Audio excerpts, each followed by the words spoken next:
Paano bumili ng premium account? Okay. Una, punta kayo sa iLevelUp website natin. Pangalawa, punta kayo sa wallet. Pagpunta nyo sa wallet, scroll down lang kayo and makikita nyo dyan yung premium packages. Pindutin nyo lang. Pagkapindot nyo, makikita nyo dito yung iba't ibang premium account natin o premium packages na pwede nating bilihin. Meron tayong Go Up 3, Go Up 5, Go Up 7, 11, and 15. Para sa video na to, ang gagawin ko is yung Go Up 15. Okay? Pindutin natin itong Buy Now sa package na gusto nyo bilhin. Pagkapindot dyan, makikita nyo yung mga packages natin dyan. Hanapin nyo lang yung package na gusto nyo.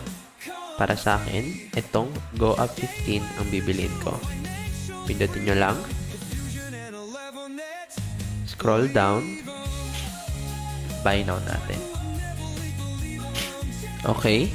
Pagka Buy Now, ito na yung Go Up 15 natin. Premium package. Check out. Delivery to address. Logistic partner. JNT o Lalamove. Depende sa inyo. Okay. Ngayon, place order. Okay. Tapos, ito na yung order receipt mo. Pagkatapos nun, para ma-unlock natin yung Go Up 15, punta lang kayo dito sa level. Tapos, i-unlock natin hanggang sa level 15.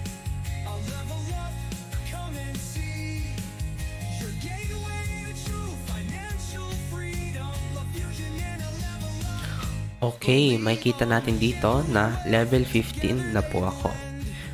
Pagpunta nyo sa wallet, scroll down, makikita nyo na premium account na kayo. So, makikita nyo dito yung sales completed, sales bonus, referral count, referral bonus, tas sales count. So, ayun lang, ganon kung paano bumili ng premium account o premium package dito sa iLevelUp.